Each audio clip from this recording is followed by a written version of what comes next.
Vocês estão prontos para receber a palavra de Deus? Sim ou não? Então, primeira carta de Paulo aos Coríntios, capítulo 11. Nós vamos ler do verso 27 até o verso 31. O texto sagrado diz assim: por isso aquele que comer o pão ou beber o cálice do Senhor indignamente será réu do corpo e do sangue do Senhor. Que cada um examine a si mesmo e assim coma do pão e beba do cálice. Pois quem come e bebe sem discernir o corpo, come e bebe juízo para si. É por isso que há entre vocês muitos fracos e doentes, e não poucos que dormem. Porque se julgássemos a nós mesmos, não seríamos julgados. O apóstolo Paulo, dentro do contexto da ceia do Senhor, e não é sobre isso que eu vou pregar, ele introduz um elemento que para mim é algo central quando falamos numa perspectiva correta que nós precisamos ter de vida cristã. Antes de explorar a definição do que é esse elemento, eu quero começar destacando que no plano espiritual, nossas práticas normalmente não são consideradas neutras. Muitas vezes, até quando alguém faz a coisa certa, ele pode fazer da forma errada. O certo nem sempre é determinado apenas pelo que se faz, mas muitas vezes pelo como se faz. E a ceia é um ato que ela não é neutro. Ou ela abençoa, ou ela pode trazer juízo e maldição. Então, em 1 Coríntios, no capítulo 10, no verso 16, o apóstolo Paulo se refere-se ao cálice. No capítulo anterior, ele já estava introduzindo o assunto da ceia. Ele se refere ao cálice chamando de cálice da bênção. Não teria esse adjetivo se nós não fôssemos abençoados quando ceamos. Ter comunhão com o corpo e o sangue do Senhor. Ainda que os elementos não se transformem, que nós não creamos na transubstanciação, nós comungamos com o corpo e com o sangue de Jesus no plano espiritual. Como não ser abençoado com isso? Mas o mesmo evento que pode ser bênção, Paulo diz para aquele que não se examina e não participa da forma correta. Ele diz, ele acaba comendo e bebendo juízo para si. Que tipo de juízo ele está mencionando especificamente no texto? Na sequência ele vai dizer, é por isso que há entre vós, versículo 30, há entre vocês muitos fracos, doentes e não poucos que dormem. Nós sabemos que o plano de Deus, olhando de forma genérica as declarações das Escrituras, é que nós possamos ter saúde e cura. E Paulo está mencionando que alguns deles estavam fracos, estavam doentes, e quando ele fala muitos que dormem, ele não está falando de gente que ficava muito tempo na cama. Ele está usando alegoria para pessoas que experimentaram morte prematura. Por que nós vamos classificar como morte prematura? Porque apenas morrer é a realidade de todos nós, não importa o quão abençoada seja a sua vida, é aquilo que vai acontecer com todo mundo. Então ele está falando de pessoas que estavam sendo julgadas. Como sabemos disso? Além dele dizer que come e bebe juízo, ele na sequência diz no verso 31, se nós nos julgássemos a nós mesmos, não seríamos julgados. Então, o fato de muitos estarem fracos, doentes e com morte prematura, era parte de um juízo que acontecia, que não seria necessário se eles tivessem se julgado a si mesmo e não cometido o erro que cometeram. Nós precisamos entender que para que eu e você possamos viver a plenitude da bênção de Deus, não basta apenas estar no lugar onde posicionalmente a gente tenha promessas e direitos em Cristo. Nós precisamos andar de forma correta para acessar a plenitude da bênção de Deus sobre nós. E muitas pessoas não estão vivendo o que deveriam na área da saúde. Em outras áreas da sua própria vida, vamos incluir condição familiar, financeira, o leque de possibilidades aqui é abrangente, embora Paulo concentrou-se no elemento da saúde. Ultimamente, falando sobre o cuidado do corpo, eu tenho dito que muita gente está fraca, doente, porque não está julgando a forma de viver. Mas normalmente eu uso essa declaração para falar da aplicação do cuidado e não da negligência em relação a leis naturais. Mas a quebra de princípios espirituais também pode sabotar a nossa saúde, trazendo esse tipo de julgamento. E eu e você precisamos entender que nem sempre o pecado é a causa da enfermidade, mas muitas vezes a Bíblia admite a possibilidade de uma coisa estar ligada à outra. Você vai ver pessoas que Jesus curou dizendo, vai e não peques mais, para que não te suceda coisa pior. O que é que Jesus está dizendo? O que aconteceu foi por causa de pecado. Se pecar mais, vai ter mais problema do que já teve. No livro de Tiago, quando ele fala sobre orar com os enfermos, chamando os presbíteros da igreja para ungir com óleo, ele diz assim, o enfermo será curado. E se houver cometido pecado, serão perdoados. E se houver cometido pecado, não é como, olha, pode ser que alguém de vez em quando pecamos, porque nós sabemos que a probabilidade de tropeço é bem mais frequente. Mas ele está relacionando o pecado com a enfermidade. E está dizendo que Deus não ia tirar apenas o sintoma, a consequência, ele ia mexer na causa do problema. Então, equivocado é quando alguns, no estilo dos amigos de Jó, querem fazer a análise inversa. Sempre que tem alguém enfermo, a pessoa quer tentar trazer alguma garantia de que a origem é pecado. Nem sempre. Nós podemos ter quebra de leis naturais, nós podemos ter também quebra de leis espirituais, nós podemos ter situações a mais. Mas a Bíblia também trata dessa possibilidade de que essa quebra de princípios espirituais traga consequências. Muitas vezes é uma porta aberta e outras vezes é juízo acontecendo. E se isso pode ser prevenido, porque quando ele diz, se nos julgássemos a nós mesmos, não seríamos julgados, e a razão dele estar trazendo todo esse ensino é para que as pessoas não tropecem, então nós precisamos entender qual é o cerne da questão. Onde eles estavam errando? O apóstolo Paulo diz assim, pois quem come e bebe sem discernir o corpo, come e bebe juízo para si. Discernir o corpo é a chave, é o ponto central aqui. E é esse o assunto da nossa conversa hoje. O tema da minha mensagem hoje é discernindo o corpo de Cristo. Né? Nossas preocupações, eu quero insistir nisso, não deve ser apenas em fazer a coisa certa, mas fazer a coisa certa do jeito certo. E não importa se o assunto é a ceia do Senhor, porque o que eu quero te mostrar é que o que está por trás dessa declaração de Paulo não se limita apenas à maneira de praticar a ceia do Senhor, mas a toda a vida cristã de uma forma geral. O que é discernir o corpo. Então, aqui nós temos um conceito muito específico. Né? Ele está falando sobre discernir o corpo de Cristo. E é uma forma que o apóstolo Paulo usa para fazer uma alusão do quê? Da igreja, que como veremos é chamado nas Escrituras de o corpo de Cristo. Por que Paulo está falando que eles não estavam discernindo o corpo? Nós temos um problema relacional acontecendo. Para que a gente entenda melhor os versos 27 a 31, que a gente leu de 1 Coríntios 11, é importante que a gente volte um pouco o contexto para entender por que Paulo está ensinando o que ele está ensinando. Então, no verso 17 de 1 Coríntios 11, o apóstolo diz assim, mas nisso que agora prescrevo, não posso elogiá-los, porque vocês se reúnem não para melhor, e sim para pior. Não quer dizer que Paulo não podia elogiá-los em nada, a epístola está cheia de elogios, mas está dizendo, nesse assunto, não dá para elogiar vocês. Porque vocês não reúnem para melhor, vocês reúnem para pior. Ou seja, além de não estarem sendo edificados, aperfeiçoados, acrescentados, a reunião de vocês só está sabotando vocês em relação ao que poderiam experimentar em Deus. O que está acontecendo? Paulo vai no ponto. Porque antes de tudo estou informado de que quando se reúnem na igreja existem divisões entre vocês. E eu em parte acredito que isso é verdade. E até é necessário que haja partido entre vocês, para que também os aprovados se tornem conhecidos entre vocês. Quando, pois, se reúnem no mesmo lugar, não é a ceia do Senhor que vocês comem. Paulo vai abordar o assunto da ceia, mas está dizendo que o que vocês estão fazendo não é a ceia do Senhor. A explicação, verso 21. Porque quando comem, cada um toma antecipadamente a sua própria ceia. Enquanto um fica com fome, outro fica embriagado. Será que vocês não têm casas onde podem comer e beber? Ou menosprezam a igreja de Deus e envergonham os que nada têm?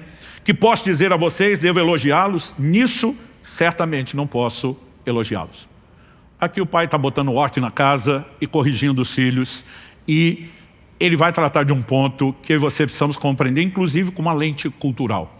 Hoje a gente fala na ceia do Senhor, a gente pensa na experiência que temos, normalmente, uma vez por mês, o primeiro domingo do mês, né? Que é um pedacinho de nada de pão e um cálicezinho que só não é menor porque é quase impossível fazer menor. Porque a gente pensa no elemento prático. Eu lembro quando criança eu ficava frustrado. Eu falava para meu pai, por que tem que ser tão pequeno? Né? E ele citava uma parte do texto de Paulo, quem tem fome come em casa. Né? Mas eu ficava frustrado, quer dizer, a gente espera um mês para um negócio tão pequenininho desse. Né? Mas meu pai dizia, olha, nós fazemos isso em caráter simbólico hoje, com a quantidade de pessoas, não dá para fazer do jeito que eles faziam. E foi meu pai quem abriu os meus olhos para entender o jeito que eles faziam. Quando Judas escreve e ele fala sobre os vossos ágapes, que muitas traduções modernas já foram para a expressão festas de amor, o que eram os ágapes ou as festas de amor? Os crentes se reuniam para comer junto. não apenas pelo propósito da refeição, mas ao decidir ter a refeição junto, o propósito era ter comunhão. Então vale lembrar que a primeira ceia celebrada por Jesus diante dos seus discípulos, ela na verdade acontece numa outra ceia. Que ceia era essa? A ceia de Páscoa. A ceia de Páscoa, pela determinação da lei de Moisés, ela não tinha só o pão e o vinho. Era uma refeição completa. Tinha proteína, a carne do cordeiro assado estava lá, tinha fibras, saladas, elas amargas estavam lá, e entre os elementos que se comiam, havia o pão, para se comer e o vinho para se beber. Jesus destaca dois elementos de uma refeição que é maior do que aquilo. E ele diz, todas as vezes que vocês consumirem esses dois elementos, não significa que a gente só possa fazer a ceia com esses dois e nada mais presente, vocês vão fazer isso em memória de mim. Então, culturalmente, quando você olha para a história da igreja, eles faziam refeições juntos. Mas Paulo está dizendo, o que vocês estão fazendo não dá para chamar da ceia do Senhor. Porque vocês não esperam uns pelos outros. Cada um começa a comer antecipadamente sua própria ceia. E Paulo está dizendo, tem gente com fome. Quando ele faz a pergunta no verso 22, será que vocês envergonham os que nada têm? Tinha gente que não tinha comida para levar para essas reuniões. Mas ele não apenas não ficaria sem comer, como teria o privilégio de comer com o restante da família em Cristo. Mas como cada um comia sua própria, quem não tinha passava fome. E outro estava abusando, a ponto de Paulo falar que beberam tanto vinho que ficaram embriagados, o que nunca aconteceria se fosse só o cálicezinho do tamanho do suco de uva que a gente toma. Então, nesse contexto de desordem, que Paulo está falando, vocês não estão discernindo o corpo. Ele está falando do quê? Da igreja. Ele está falando de uma maneira correta de relacionar com as pessoas. Quando ele diz, vocês menosprezam a igreja de Deus, é que essa atitude de falhar com os irmãos é falhar com o corpo de Cristo, que é a igreja. E ele diz, não discernir o corpo é a chave do problema de vocês. Mas como eu disse, esse assunto não se limita à ceia. Na verdade, nós temos uma premissa que deveria alinhar toda a forma de eu e você vivemos a vida cristã, que é discernir a pessoa de Jesus por trás de tudo. Não só quando temos reuniões na igreja, relacionamentos com os irmãos, mas por trás de tudo, absolutamente tudo que eu e você fazemos. Nós precisamos entender que a tônica do Novo Testamento aponta que o cristão tem que fazer pensando o tempo todo, o que eu faço é para Jesus. Olha o que Paulo diz em Colossenses capítulo 3, eu vou ler do verso 22 ao 24. Servos, obedeçam em tudo aos seus senhores aqui na terra. Fazer uma pausa. Servo aqui é escravos. Obedeça seus senhores é o amo, o dono, o proprietário de vocês. A gente pensa que muitas vezes já é um desafio você tentar praticar os princípios que Deus pede para nós dentro do contexto da família. Maridos, amem suas esposas. Esposas, respeitem o seu marido. Como fala, pastor, mas é difícil. Eu digo, numa relação que vocês entraram por que quiserem e por amor. Imagina um escravo, que não tinha a menor opção. Ele não trabalhava pelo salário que ia receber, ele não tinha liberdade nenhuma, não era dono de si, servia um outro que era o proprietário dele. Imagina o nível de motivação que o escravo acordava de manhã para trabalhar. Não era bem aquele tipo de coisa, acordei, esse vai ser o melhor dia da minha vida, porque vou fazer tudo que alguém que é meu dono quer que eu faça e eu não tenho vida própria. Eles não tinham nenhuma motivação na perspectiva humana, social, emocional, para ter empolgação naquilo. Mas Paulo está dizendo, vamos voltar aqui no verso 22, Colossenses 3, servos, obedeçam em tudo aos seus senhores aqui na terra, não servindo apenas quando estão sendo vigiados, visando somente agradar pessoas, mas com sinceridade de coração, temendo o Senhor. Sinceridade de coração e temer a Deus é importantíssimo para entender o que nós estamos falando. Tudo o que fizerem, façam de todo o coração, como para o Senhor e não para as pessoas. Você pode repetir isso comigo? Diga, tudo o que fizerem, façam de todo o coração, como para o Senhor e não para as pessoas. Depois ele diz, sabendo que receberão do Senhor a recompensa da herança. Você faz para Ele, é Ele que te recompensa. Ele está dizendo, servos, vocês não podem trabalhar pensando em agradar uma pessoa. Basicamente ele está dizendo que você não vai ter empolgação ou motivação nenhuma para isso. O mais você pode fazer é produzir melhor, sob vigilância para evitar punição. Mas ninguém tinha empolgação. Ele diz, mas se você servir, fazendo para Jesus, Ele sim vai te recompensar. Agora, tudo o que fizerem não se limita só aos servos. Embora eu digo, quando esse tipo de orientação vinha aos escravos, nós precisamos entender que era um ambiente de menor motivação. Efésios 6, versos 7 e 8. Sirvam de boa vontade, como se estivessem trabalhando para o Senhor e não para as pessoas, sabendo que cada um, se fizer alguma coisa boa, receberá isso outra vez do Senhor. Seja servo, seja livre, ou seja, a instrução é para todo mundo. Há uma orientação específica aos servos, aos escravos. Mas ele diz, seja servo livre, todo crente tem que fazer para Jesus. Quando eu e você começamos a pensar nessa perspectiva, dá para entender melhor o ponto principal do julgamento das nações em Mateus 25. Jesus, a partir de Mateus 24, começa a falar do fim de todas as coisas. Do seu retorno, dos eventos finais. E em Mateus 25, ele entra no assunto do julgamento das nações. Então, as nações serão trazidas diante dele, ele vai separar as ovelhas à direita, os bodes à esquerda, e aí começa o julgamento. Qual é o ponto do julgamento? Jesus vai elogiar o grupo que ele separou da direita, as ovelhas, dizendo, eu tive fome e vocês me deram de comer. Eu tive sede e vocês me deram de beber. Eu estive nu, vocês me vestiram. Eu estive enfermo ou preso, vocês me visitaram. O próprio Jesus vai dizer que vão perguntar para ele, quando foi mesmo que rolou esse negócio? Porque você tem que entender que Jesus está falando do tempo do fim. Não é a geração que teve próximo, fisicamente falando de Jesus. A maioria dessas pessoas, ao longo de gerações, e já 2000 anos se passaram, vão estar pela primeira vez vendo o Senhor Jesus. Cara, então a pergunta é, quando foi mesmo que nós fizemos o Senhor? Porque nem nós estamos entendendo o que o Senhor está falando. A explicação de Jesus é, quando, Mateus 25:40, o rei respondendo lhes dirá, em verdade lhes digo, que sempre que o fizeram a um desses meus pequeninos, foi a mim que vocês fizeram. Jesus está dizendo, quer você esteja ciente disso, quer não. Quer tenha te ensinado, explicado, quer não. Tudo que você faz, eu vou considerar como algo que você fez para mim. Fez o bem? Fez para mim. Mas para outro grupo ele vai dizer, mas vocês. Eu tive fome, vocês não me deram de comer. Eu tive sede, não me deram de beber. E aí ele vai dizer, quando negligenciaram essas pessoas, me negligenciaram. Tudo que você faz, para o bem ou para o mal, Jesus está dizendo, no final das contas, eu vou tratar como sendo para comigo. Isso precisa trazer no meu e no seu coração o temor. Gente, quase todas as outras áreas de ensino que trazemos, elas estão relacionadas com entender uma premissa básica como essa. Por exemplo, nós gastamos 3 domingos falando dos pecados da língua. E o dia que eu abordei murmuração, eu falei que segunda-feira é o Dia Internacional da Murmuração. Porque quando acaba o fim de semana e a turma vai voltar a trabalhar, todo mundo volta murmurando. Mas se você acordar amanhã, não importa o frio que esteja, a chuva, né, e lembrar que o que você vai fazer durante o dia deve ser feito para Jesus, caberia aqui a murmuração? Porque se você está murmurando contra Ele. Pergunto, vamos falar do outro pecado da maledicência. Se a gente entende que o que faz para os outros é para Jesus, quando você está falando mal do irmão em Cristo, você está falando mal de quem? Do próprio Jesus. Gente, se nós não entendemos que isso rege toda a perspectiva de comportamento de vida cristã, nós não vamos muito longe. Então, nós estamos falando de um ponto essencial, discernir a pessoa de Jesus por trás, não apenas de relacionamentos, da possibilidade de servir pessoas, mas por trás de todas as circunstâncias, situações que nós vamos lidar, é uma chave para viver a vida cristã. 1 Coríntios 10:31, portanto, quer comais, quer bebais ou façais qualquer outra coisa, façam tudo para a glória de Deus. Você imagina se todo crente decidisse que tudo que ele faz é para Jesus e para a glória de Deus. A gente não ia ter mediocridade no trabalho, a gente ia ter excelência e dedicação em todas as áreas. E o que eu acho curioso é que tem gente que tem dificuldade de entender isso.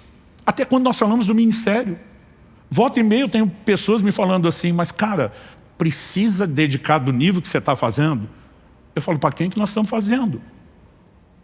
Se ele é digno do nosso melhor, por que é que nós vamos dar o pior? Porque quer você lembre, quer não, que está fazendo para ele, no dia da prestação de conta ele vai dizer, foi para mim que você fez bem feito ou mal feito. Ou que você não fez. Então assim, isso tem que nortear a nossa vida. Agora, quando a gente fala de discernir o corpo, teologicamente nós precisamos passar aqui por 2 questões. A Bíblia tanto fala do corpo físico de Jesus, como fala do seu corpo místico, espiritual, a igreja, que meu pai redundantemente gostava de chamar do corpo corporativo, que é a união de nós todos. Agora, quando falamos do corpo físico, eu e você precisamos entender algumas coisas. A primeira delas é que Deus, uma das suas qualidades, características e atributos, é que Ele é eterno. Ah, pastor, nós também somos. Nós somos no sentido de não ter fim, mas temos começo. Deus não tem começo nem fim. Agora, se tem algo que tem um começo, é o corpo de Jesus. Porque o Deus pré-existente, num momento da história e da cronologia, decide assumir para si um corpo que Ele não tinha antes. É por isso que o livro de Hebreus, citando o Antigo Testamento, um salmo messiânico diz, sacrifícios e ofertas não quiseste, antes um corpo me formaste. Jesus não teve início ao nascer, o que teve início foi um corpo. O Deus pré-existente é que o ocuparia. Filipenses 2 explica que ele subsistindo na forma de Deus, não teve o ser igual a Deus como algo que tinha que se aprender, mas se esvaziou. Ele não se esvazia da identidade, ele não deixou de ser Deus. Mas ele deixa de lado atributos que nós chamamos incomunicáveis, que cabem só a Deus. E ele decide viver nessa terra como homem. A Bíblia diz que ele teve fome, teve sede, teve cansaço, teve sono, estava debaixo de limitações que Deus não tem. Ele não usou o atributo da onipresença, a capacidade de estar presente em todos os lugares. Ele é um lugar de cada vez, limitado e confinado ao seu corpo. Ele não usou o atributo da onisciência. A Bíblia diz que ele cresceu em sabedoria, em conhecimento, precisou de aprendizado. Tem hora que você vai ver Jesus fazendo perguntas que se estivesse usando onisciência não precisava fazer.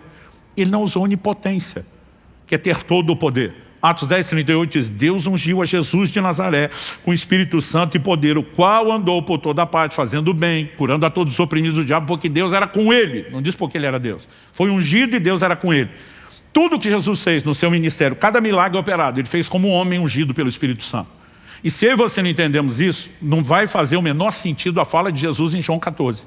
Quem crê em mim fará não apenas as obras que eu faço, mas até outras maiores. Se o que ele fez como Deus, jamais poderíamos fazer o que ele fez, o que dizer coisas maiores?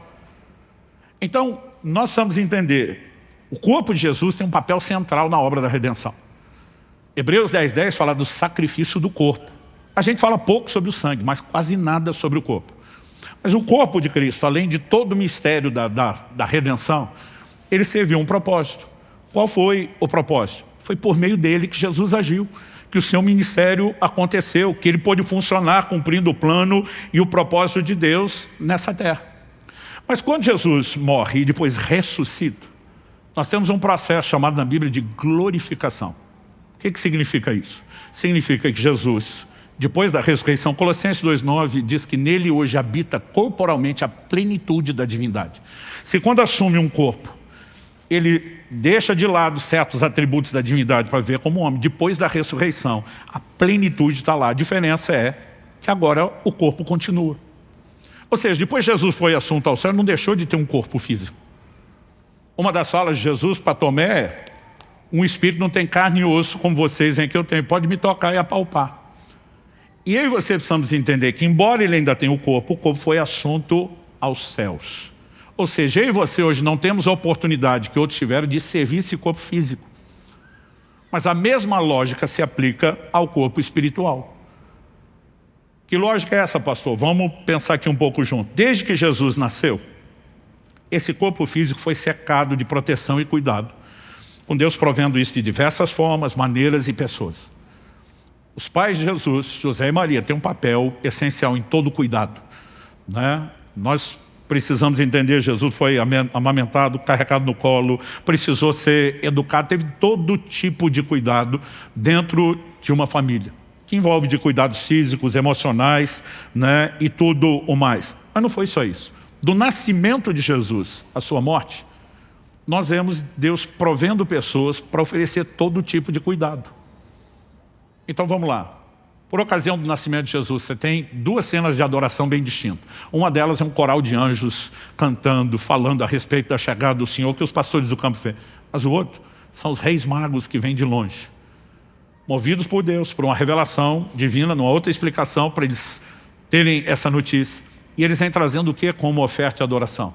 Ouro, incenso e mirra. Por que é que um recém-nascido vai precisar de ouro, incenso e mirra? Quem precisava não era Jesus diretamente. Seus pais precisariam. Pouco tempo depois do nascimento, Deus revela em sonhos a José o plano de Herodes de matar Jesus. E não apenas adverte antes, mas orienta que ele fuja para o Egito. Quem foi que financiou não só a ida ao Egito, mas o tempo de permanência durante anos?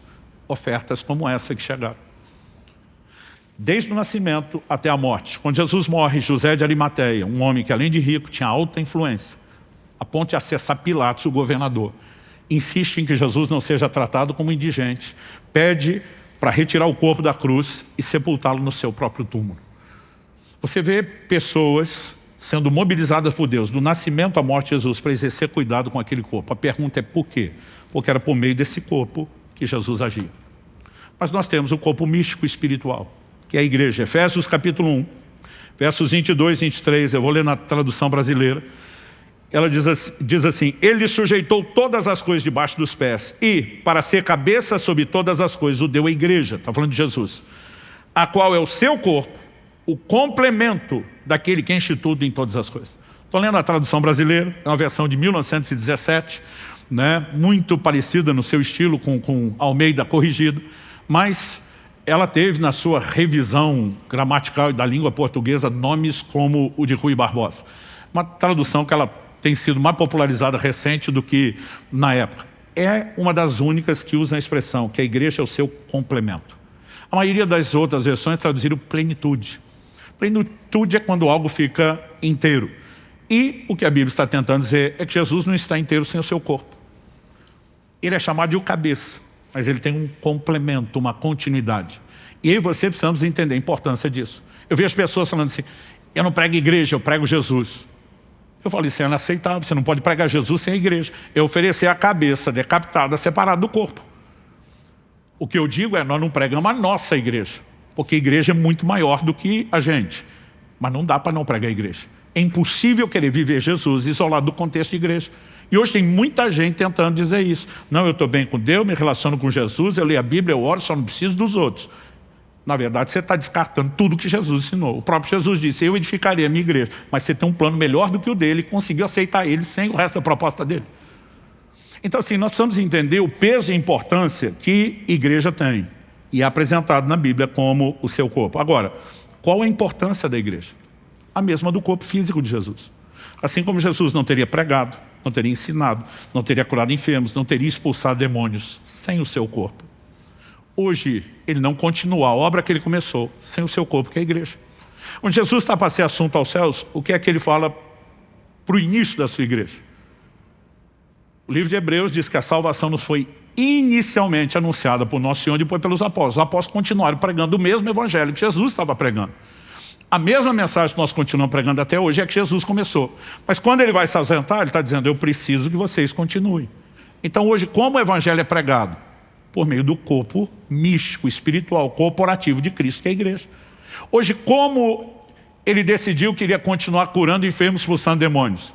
Nos dias do seu ministério físico, ele faz isso com o seu corpo físico. Mas depois ele vira para os discípulos e diz: quando vocês forem pregar o evangelho, vocês vão impor as mãos sobre os enfermos, eles serão curados. No meu nome vocês vão expulsar demônios. Ele continua fazendo as mesmas coisas por meio de um corpo que não é físico. Isso me remete ao ponto final da mensagem. Qual a importância do cuidado com o corpo? E para que ele aconteça, precisamos discernir o corpo. É que hoje ele continua agindo por meio do seu corpo. Então Paulo não está apenas falando de discernir uma pessoa, mas discernir o corpo. E nós precisamos relacionar essas duas coisas. Então, feita essa pequena introdução, não estou brincando, nós vamos agora para o nosso último ponto, que é a parte prática, né? O cuidado com o corpo hoje. Nós precisamos entender o paralelo, que assim como houve cuidado com o corpo físico, precisa haver cuidado com o corpo místico e espiritual. E quando a gente fala desse cuidado, eu quero ir direto para duas áreas muito distintas que a Bíblia apresenta na Escritura e que a gente não precisa escolher: eu sou desse time, eu sou daquele. Porque elas não são divergentes, elas não são concorrentes, elas são complementares. Quais são as duas áreas? Em primeiro lugar, a forma como nos relacionamos e interagimos com as pessoas. O cerne do problema abordado por Paulo no nosso texto inicial era relacionamento. Então, quando ele está falando, vocês não estão discernindo o corpo, quando menosprezam os que nada têm, alguns estão com fome, vocês estão comendo só ceia, tudo isso dizia respeito a um problema de interação. Mas olha essa declaração específica e abrangente de Paulo em 2 Coríntios, capítulo 8, verso 12. E deste modo, pecando contra os irmãos, ferindo a consciência fraca que eles têm, é contra Cristo que vocês estão pecando. O que é que Paulo está dizendo? Se você entende que os irmãos são parte do corpo de Cristo, não tem jeito de você pecar contra os irmãos e não está pecando contra Cristo. Então vamos lá para a lógica de 1 Coríntios. Se alguém não discerne o corpo e fala em relação a isso, ele colhe juízo. Mas nós trabalhamos a premissa inversa também. Se ele discerne e trata corretamente, ele é abençoado. Agora, nós precisamos entender que toda interação com as pessoas, ela deve ser vista dentro dessa perspectiva. Porque eu não posso falar mal do meu irmão. Porque se eu falar mal do meu irmão, eu estou falando mal de Cristo. Porque eu não posso ser injusto contra o meu irmão, porque se eu fizer isso, estou sendo injusto contra Cristo. Porque eu não posso negligenciar o cuidado, não só espiritual, mas até o físico. Porque se ele tiver fome, sede, e eu não der de comer e de beber, é a Cristo que eu estou negligenciando isso. Toda a interação com as pessoas, ela é incluída dentro dessa visão. E nós precisamos entender aqui, gente, a importância do serviço. E fazer isso não por obrigação, mas movido de um profundo amor que é melhor do que sua boa vontade. De vez em quando tem gente que reclama, pastor, o tempo todo você fica falando, tem que evangelizar, tem que cuidar, tem que discipular, é só pressão, pressão para trabalho. Eu falo, eu e você precisamos entender que não é pressão. Nós precisamos entender que é orientação. Porque um dia você vai estar diante do tribunal, e se você negligenciou as pessoas, Jesus vai dizer, foi a mim que você negligenciou. Se você quer mesmo esse destino, que pelo menos lá você não diga, meu pastor nunca pregou e ensinou essas coisas. Ou seja, se eu não puder ajudar você, pelo menos eu me safo no dia do tribunal, dizendo, eu fiz a minha parte várias vezes. Mas nós precisamos ser imbuídos dessa mentalidade. Meu filho, aos 8 anos de idade, quando estava nessa fase de completar, ele viajou comigo por quase 6 meses. Era parte de um discipulado intenso, antes que ele fosse estudar fora. E volta e meia ele dizia, pai, de onde o senhor tira essa gana, essa disposição, essa força de fazer o que você faz? Eu falei, filho, o tempo todo tem uma coisa dentro de mim dizendo, lembre para quem você está fazendo. Porque ele falou assim, o senhor vai a lugares de gente que o senhor nunca viu nem vai ver de novo. De onde o senhor tira tanta motivação para servir quem você não conhece? Eu falei, não, eu estou servindo quem eu conheço. Eu estou fazendo isso para aquele que me chamou, para aquele que me mandou fazer isso. O tempo todo é para Jesus. Então toda a minha disposição nasce de um entendimento. Se é para Jesus, vamos fazer da melhor forma. Quem está entendendo? Porque a negligência com o corpo vai nos prejudicar. Tem gente que pensa assim, não, é que eu não estou nessa ganância de um galardão tão grande, então vou meio relaxado. Jeremias 48:10 neles, maldito aquele que fizer a obra do Senhor relaxadamente. Negligenciar o corpo traz juízo, é autossabotagem, gente. Ou se faz o melhor, ou se faz o melhor, não temos outra opção. E isso começa na perspectiva de servir pessoas. Então toda a oportunidade de serviço que temos deve ser feita nessa perspectiva. Nós temos que fazer para Jesus.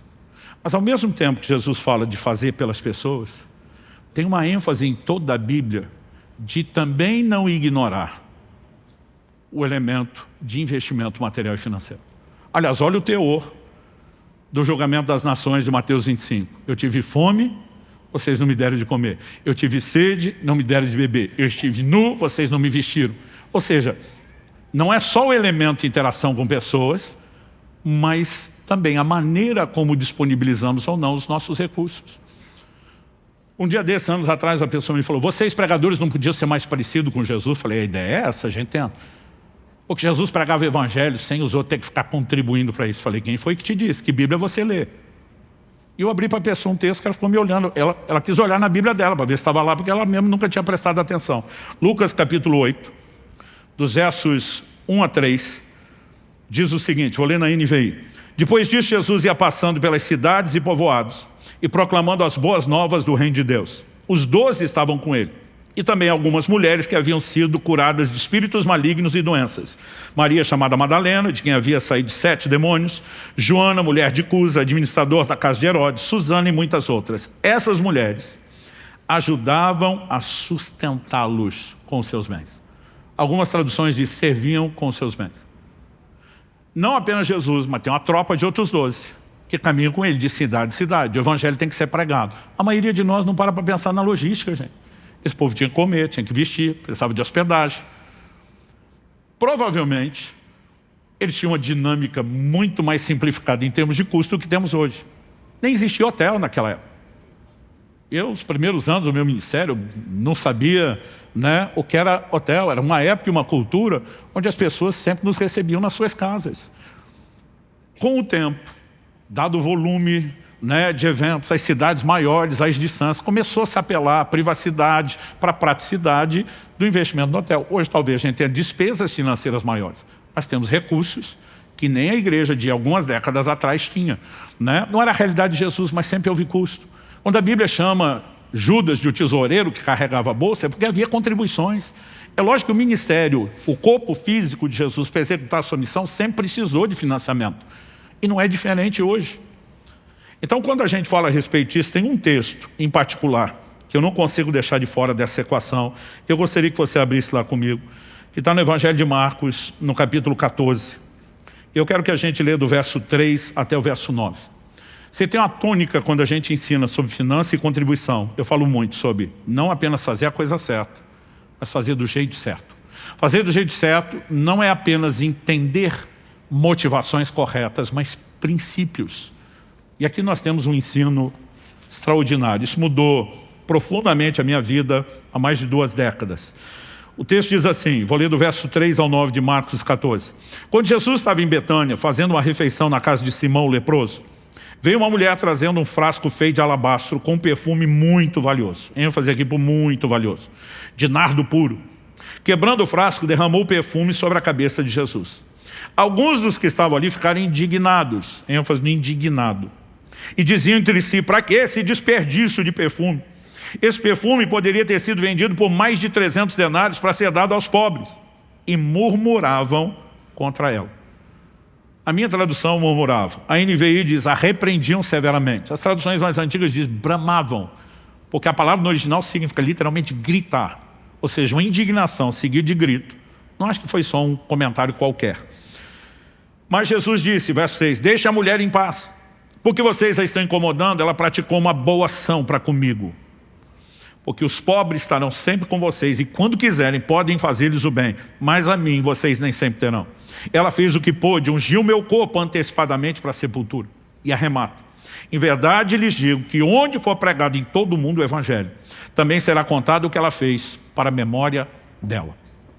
Então vamos tentar entender o cenário. Por que tanta indignação? O povo está reclamando de um desperdício. Qual era o tamanho do desperdício na cabeça, na contabilidade deles? Alguém olha para o perfume e faz uma avaliação de pressa. Usado, já aberto, de segunda mão, dava para vender por mais de 300. Mais de 300 pode ser 315, 330, 350. Mas passou 350, alguém diria quase 400. Mas não vamos nem avaliar o mais, porque a gente não sabe quanto mais. Se você pensar só em 300 denários. O denário era o pagamento de um dia de trabalho de um trabalhador normal. Trabalhavam 6 dias na semana e descansavam o 7º. Salário mensal, 25, 26 denários. 300 denários. Nós estamos falando de um ano inteiro. 12 meses de trabalho. Então imagina o valor desse perfume hoje, calculando o que você ganha por mês, multiplicando pelos 12 meses, e a sua renda de um ano. Gente, nós não estamos falando de algo sem valor. A Bíblia diz que era muito precioso. A mulher não deixou aproveitar nem o frasco de alabastro. Ela quebrou. E o povo está indignado. Por que o povo está indignado? Porque a cabeça deles só está pensando no uso de recurso financeiro para bancar projetos. E projetos nobres são mencionados.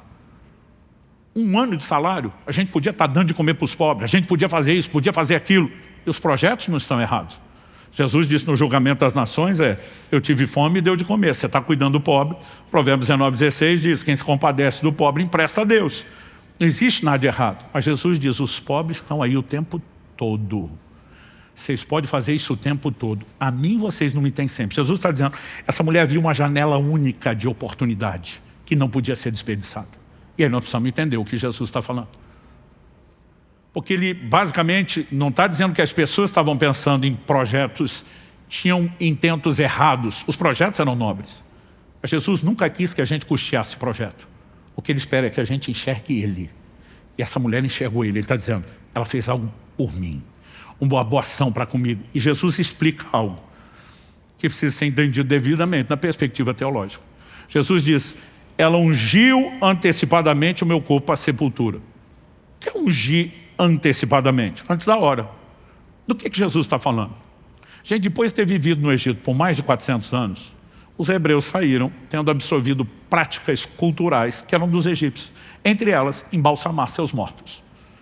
O que é embalsamar os seus mortos? Mumificação em níveis distintos.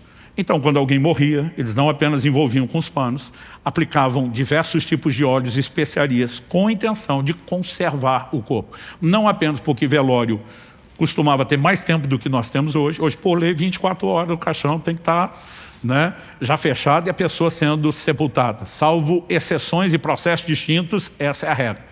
Ele já trabalhava, porque até juntar todo mundo e ter o processo, isso virou padrão, era cultural. Então, normalmente, quando é que você vai ungir o corpo de alguém? Depois de estar morto. O que é que Jesus está dizendo que ela ungiu antes, enquanto ele está vivo? Aqui nós precisamos entender algo que é mais profundo do que parece. Um dos textos do Antigo Testamento, profecia messiânica, mais citado no Novo, no contexto da ressurreição, é o Salmo 16. Não deixará sua alma na morte, nem permitirá que o seu corpo veja corrupção. O que a Bíblia está dizendo que Jesus não apenas ficaria na morte, além do prazo determinado dos 3 dias, mas que o seu corpo, entre a morte e a ressurreição, não entraria em decomposição. Isso é uma chave importante. Por mais que Jesus tenha sofrido, havia promessas guardando a integridade do seu corpo. Nenhum dos seus ossos será quebrado. E as irmãs de Lázaro falaram para Jesus, depois de 4 dias, está cheirando mal, porque a decomposição vai acelerando, mesmo com o processo que eles tinham de evitar que isso acontecesse de forma tão depressa. Agora, Jesus, o corpo dele não entrou em decomposição. E você quer saber, nem conseguiram embalsamá-lo direito. Porque ele morre na virada da sexta para sábado, entra o dia de descanso. Um dos evangelhos diz, era grande aquele dia de sábado. O que aquele dia tem de diferente? Você tem o sábado da semana e você tem o sábado do dia da celebração da Páscoa. O que se destaca é que Jesus, por parte de muitos estudiosos, na verdade morreu na sexta, morreu na quinta. Porque senão a conta de 3 dias não fecha. Nós temos 2. Se ele morreu na sexta até ser sepultado, primeiro crucificado até morrer, foi crucificado, ser sepultado e ressuscitar no domingo de manhã, você não tem nem a conta. Então acredita-se que o sábado da Páscoa caiu na sexta e emendou com o sábado do dia da semana. Então eles tinham um sábado dobrado. Tentaram, fizeram o que puderam, não terminaram. Domingo de manhã as mulheres vão no túmulo não para esperar que ele tenha ressuscitado. A Bíblia diz que elas vão para terminar o processo de embalsamar, que não foi feito. Mas não precisava, porque já estava garantido. Jesus está dizendo que aquela mulher realizou um ato profético. Quando ela derrama aquele perfume caríssimo sobre Jesus, ela estava declarando profeticamente a unção real, o verdadeiro óleo do Espírito envolverá o seu corpo, que o preservará da corrupção. Você não precisará ser embalsamado. Como que essa mulher viu o que viu? Até hoje, para todo mundo que estuda Bíblia e teologia, você tem que gastar um tempão, para tentar conectar os pontos. Discernir é uma capacidade de perceber as coisas que não acontece só de forma natural. Porque os reis magos saíram de um país para o outro, em busca do Messias, que a maioria dos que ouviriam o Messias se revelando não aceitaria, porque eles viram o que as outras pessoas não viram. Porque essa mulher fez o que fez? Porque ela viu o que as outras pessoas não estavam vendo. Quando nós falamos de discernir, nós precisamos entender que isso não é algo que Deus vai forçar. Ele precisa encontrar em mim e você uma certa receptividade, um certo anseio de percepção, para que ele potencialize uma revelação. Mas quando a revelação entra, isso muda radicalmente a vida da gente. Se não discernir, o corpo vai ser julgado. Discernir nos leva a se abençoar de forma distinta. O que Jesus fez para essa mulher, ele não fez nem pela sua mãe, nem pelos seus irmãos, nem pelos 12 apóstolos. Ele não falou assim de mais ninguém. Onde for pregado o evangelho em todo o mundo, em todos os lugares, em cada canto dessa terra, em cada geração, onde o evangelho chegar, Jesus falou que o que essa mulher fez seja contado. Não era apenas para que a gente aprendesse, ele diz para a memória dela, ele imortalizou essa mulher. 1 Samuel 2,30 diz, eu honro aqueles que me honram, mas os que me desprezam serão desprezados. Quando eu e você não discernimos o corpo e desprezamos o Senhor, vamos ser desprezados, julgamento. Mas quando discernimos e honramos, seremos honrados. Para honrar no nível que fez, ele se sentiu muito honrado. Onde eu quero chegar com isso? Existe no meu coração, como líder, gratidão a Deus por olhar esses 20 anos de história para a estrutura funcional prática da nossa igreja. Em primeiro lugar, de serviço. Desde os nossos líderes de célula nos ajudando a cuidar das pessoas, para cada área, departamento de trabalho da igreja, frente de ação social, nosso exército de voluntários, gente, dá uma alegria na gente. Tem espaço para melhorar. Na vida de cada um de nós, começando aqui de mim, todo mundo pode melhorar. Mas a gente tem satisfação em ver a disposição do povo servir. Quando falamos de contribuição, que é a outra área de cuidar do corpo, existe gratidão no nosso coração. Porque essa casa tem entendido e praticado generosidade, gente. A gente tem vivido dizendo, nós não vamos dar só manutenção a essa estrutura, nós vamos multiplicar e plantar outras igrejas, nós vamos abençoar outras estruturas, nós vamos investir em missões no avanço do Evangelho, mas também vamos, né, atender o necessitado. E a gente tem podido fazer isso tudo. A intenção da minha mensagem é tentar produzir em vocês uma ação que não esteja acontecendo. Mas é ajudar vocês a fazer o que vocês já têm feito, da forma correta. E entender que seja trabalhando ou investindo, nós temos que discernir o corpo de Jesus. Quem está entendendo, diga amém.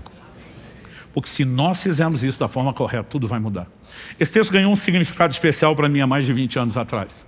O dia que eu estava lendo, estudando, né, estava na época começando a entender as verdades que iriam se tornar um livro que eu escrevi chamado Uma Questão de Honra. Esse assunto que eu estou falando aqui, na verdade, é o desfecho, o capítulo final de todo o livro. E quando eu estava nesse processo, eu lembro que meditando na oferta dessa mulher, eu fiquei pensando, quando Deus me fez entender o que ela fez, por quê, como foi honrada, como ela viu Jesus em uma oportunidade não só de investir em projetos.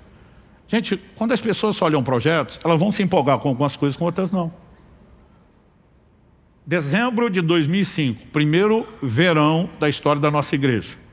A gente reunia lá no barracão da Água Verde, não tinha nem forro. Era só aquela chapa de zinco, né, em cima da cabeça da gente. O culto era 6 da tarde, mas na época o horário de verão antecipava 1 hora. Ou seja, era como se fosse 5 da tarde.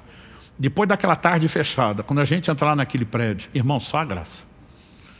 E dava raiva quando alguém dizia, Curitiba não tem calor. Dizia, a gente tem pelo menos 3 meses. E vá no nosso culto para você ver se não vai passar calor. Era insano. Quem estava no início lembra disso. Nós começamos a igreja em julho, mas dezembro era o nosso primeiro calor. Aí um dia, no meio daquele calor, eu fiz um desafio. Falei, gente, nós vamos precisar climatizar a igreja. E nunca foi tão fácil levantar uma oferta. Mas o povo já foi levantando na hora. Vamos resolver aqui agora. Eu falei, gente, depois. Mas no final do culto tinha uma fila de gente mesmo assim, dizendo, pastor, conta comigo, quanto é que vai ser para o ar-condicionado? Nós conseguimos mobilizar isso rápido. Alguns meses depois, a gente, um dos missionários que a igreja apoia, veio falar do trabalho, não só para pedir oração, compaixão, mas ajuda, investimento. Eu estou olhando a cara do povo, a maioria quer que eu tenha a ver com isso. Porque quando a gente pensa em projetos, é interessante, nós vamos. Agora, gente, o reino de Deus precisa de ar-condicionado? Não, quem precisa é a gente. Eu não estou falando contra. Deus seja louvado que inventaram o ar-condicionado. E para nós aqui em Curitiba, quando você bota ele para funcionar como aquecedor, melhor ainda. Agora isso é só para melhorar o nosso clube, gente. Não é para a glória de Jesus. E a gente vai e faz com empolgação. Mas na hora do Evangelho de Jesus ser anunciado, a gente não tem empolgação. Nós não estamos discernindo o corpo de Cristo por trás do que fazemos. Então, quando a gente vai avaliando essas coisas, o que nós podemos melhorar não é apenas o investimento, é entender por quê e para quem fazemos o que fazemos. Quem está acompanhando? Quando eu estava ali pensando comigo mesmo, esses discípulos são um bando de cabeção, de ficar atacando essa mulher, porque o grupo que estava em volta, gente, a maioria deles estão reclamando, eram pessoas que andavam ali com o Senhor Jesus. E eu estou criticando eles no meu coração, e o Espírito Santo falou comigo, se você estivesse lá, teria feito a mesma coisa. Fiz de mim as palavras de Pedro, de modo nenhum, Senhor. Eu não sei de onde a gente tira a ideia de que dá para discutir com Deus, ele sabe tudo. Já é usado o marido discutir com a mulher. Que nem sempre está certa, mas na maioria das vezes está. Já é usado ele discutir com ela. Agora com Deus, que sempre está certo. Aliás, alguns maridos oraram a Deus por anos pedindo à esposa, Senhor, me dê a mulher certa. E hoje, quando ela está sempre certa, você não pode reclamar, que foi o que você orou. Mas voltando aqui, eu na hora começo a me defender, porque é a natureza do ser humano, né, se defender. O Senhor falou, você julga os discípulos porque entende hoje toda a explicação. Se tivesse lá, teria feito a mesma coisa. Eu estou insistindo, não, Senhor. E Deus me deu uma experiência única, que marcou minha vida. Eu não consigo explicar, mas foi uma visão. Pastor, o senhor foi arrebatado, teve um êxtase? Não, eu prefiro usar a descrição do profeta Daniel, as visões da minha cabeça. Um filme passou dentro da minha cabeça. Não era sua imaginação, não. Eu não tinha controle algum sobre aquele script.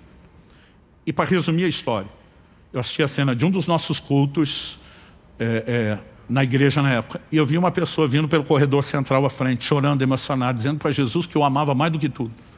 Quando ele passa por mim, que estou dentro do culto junto com todo mundo, eu ouço ele dizendo o que eu já percebia na visão que ele estava falando.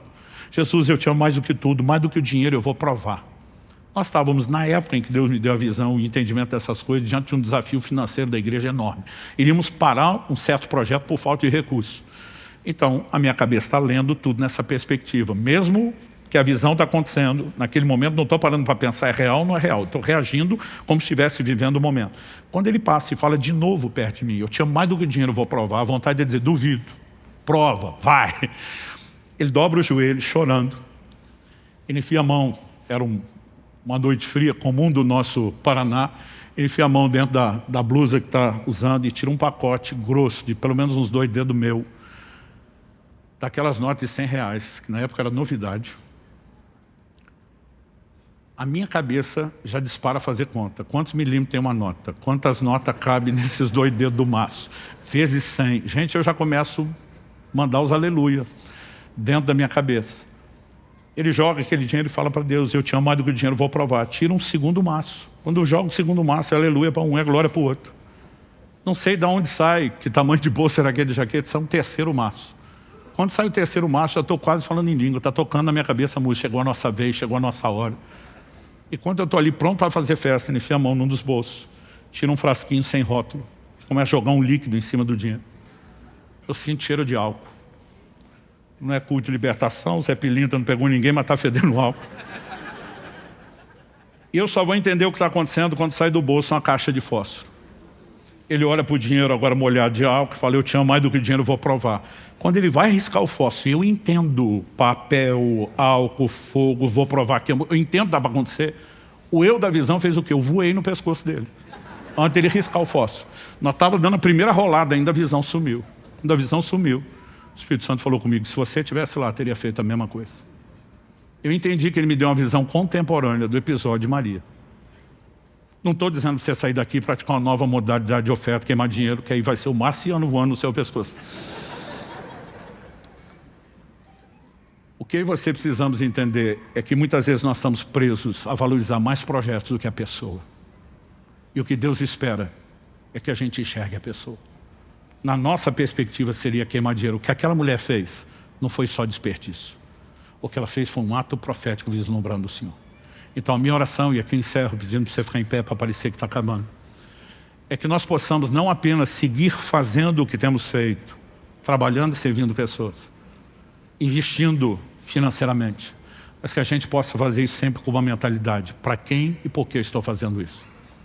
Há um tempo atrás, uma pessoa estava muito machucada, uma instituição, estrutura religiosa dentro da qual serviu, e ela em tom de desabafo falou para minha esposa, eu me arrependo de ter trabalhado tanto tempo naquele lugar. Minha esposa respondeu na hora, que ela é um doce de pessoa, mas não mexa com Jesus sem arrumar confusão com ela. Que ele respondeu na hora para ela, para quem que você fez o que fez? Porque se você fez o que fez durante esses anos para Jesus, você não tinha que estar arrependido de nada. Você deveria estar com o coração cheio de gratidão, para não dizer orgulhoso, pela oportunidade de ter servido Ele. Mas se você está arrependido, você nunca fez para Ele. Você fez para pessoas que te machucaram. E agora você está arrependido porque você nunca fez para Ele. Preste atenção. Eu e você não servimos instituições e pessoas. Nós servimos a Cristo. Dentro de instituições, quando estamos servindo pessoas. E quem faz isso não está arrependido. Até porque a nossa resposta e recompensa não vem das pessoas. Quando a Bíblia diz, é a Cristo o Senhor que estão servindo, a Bíblia diz, dele vocês vão receber a recompensa da herança. Jesus não prometeu só voltar, gente. Ele diz, eis que cedo vem e comigo está a minha recompensa para dar a cada um de vós segundo as suas obras. Se fazemos para Ele, vamos receber dele. Agora, se você faz só para ser visto pelos outros, já recebeu sua recompensa nas palavras do próprio Jesus. Agora, se eu e você trabalhamos ou investimos com a mentalidade correta, não apenas vamos entrar num patamar de agradá-lo, de nunca sair do trilho, estar alinhado com o eixo central do plano e do propósito de Deus, mas nós vamos entrar num lugar de plenitude e rompimento. Não vai nos faltar aquilo que Deus tem disponibilizado, seja saúde, graça para as nossas casas, provisão para as nossas necessidades. Há um lugar de plenitude, que eu e você não vamos acessar apenas porque temos promessa e um direito posicional, mas porque não quebramos princípios, pelo contrário, praticamos eles. Então minha oração a Deus é que a gente não só siga fazendo o que temos feito, seja servir pessoas ou investimento financeiro, mas que a gente faça isso como nunca fizemos. não apenas no sentido de aumentar o volume de trabalho ou de investimento, mas principalmente de a mentalidade, que tem que estar fortemente dentro de mim e de você, para quem e por que nós fazemos o que fazemos. Esse é o ponto principal. Toda revolução na história, toda, sem exceção.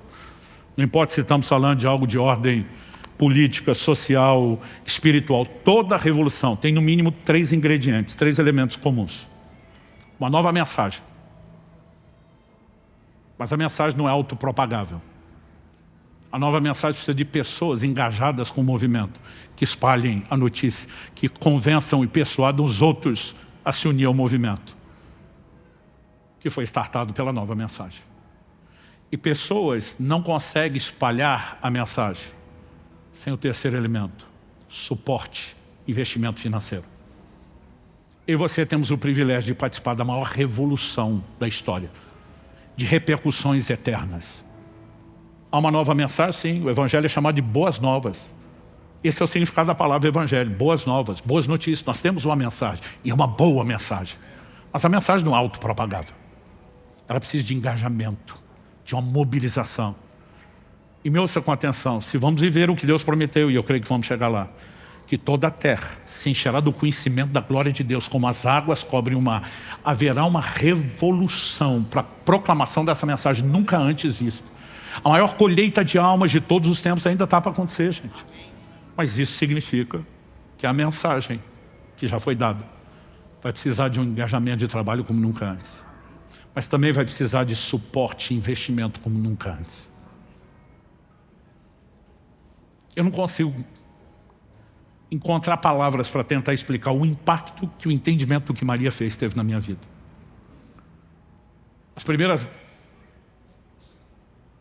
Primeira década, vamos dizer assim, do meu ministério como pregador, eu só entendia, Deus levanta alguns para pregar, outros para financiar, são os cooperadores da verdade, que falamos semana passada, os dois se unem, o resultado final está lá. Mas depois de uma década apenas dependendo do suporte de outros, eu entendi a beleza desse investimento como expressão de adoração, de zelo, de uma forma. Eu falei, Deus, pregar a mensagem é um privilégio. Mas o Senhor não poderia me dar o privilégio de fazer as duas coisas? De também ser alguém que além de pregar, investe. E eu comecei a orar e dizer, Deus me dá sabedoria, me dá entendimento, me abra portas. Eu preciso gerar recursos para o reino. E nesses últimos 20 anos, eu tenho conseguido fazer financeiramente pelo reino algo que eu nunca sonhei ser possível. Eu quero continuar pregando como nunca preguei. Nós estamos diante de desafios como nunca tivemos. Mas eu quero investir como eu nunca investi. Porque o dia final, quando eu estiver diante do Senhor Jesus, além daquele sorriso, além da declaração, servo bom e fiel entra. Eu quero conseguir ler por trás do sorriso do rosto dele, não só a alegria de eu ter chegado lá, mas eu ter vivido para honrá-lo. Tudo o que eu e você suportamos vai se pagar sozinho naquele dia. Não há nada que possa se comparar. Paulo diz, as aflições do tempo presente não podem se comparar com a glória que nós há de ser manifesta.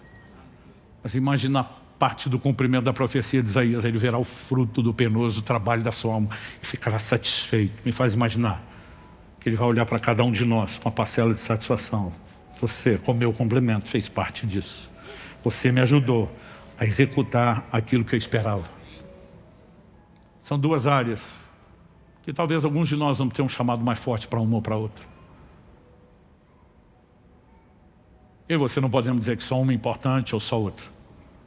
E alguns de nós, que já estamos fazendo uma, podemos melhorar na outra.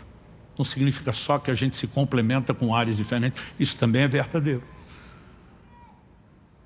Mas eu oro que essa mensagem entre não apenas na nossa mente, mas no nosso coração, a ponto de fato, moldar a maneira como nós vamos nos comportar daqui para frente. Pai, muito obrigado pelo privilégio de recebermos não só a instrução, mas de estarmos num ambiente onde o Teu Espírito age promovendo despertamento. Eu oro por isso na vida de cada um dos meus irmãos e irmãs aqui presentes, na vida daqueles que nos acompanham por meio dessa transmissão, ou mesmo posteriormente, através de uma mensagem gravada. Que haja, ó Deus, muito mais do que o efeito humano de uma palestra ou um discurso. Que haja o sopro divino. Que haja compreensão e entendimento espiritual, seguidos de despertamento e de correspondência. Para que, de fato, nossa vida esteja alinhada a esses princípios. E possamos discernir o corpo de Cristo como nunca antes. E, como consequência, agir nessas áreas, com zelo, dedicação e cuidado, também como nunca antes. É a nossa oração em nome de Jesus e para a glória de Deus. Se você crê e concorda, diga amém. Se você recebe essa palavra, diga eu recebo em nome de Jesus.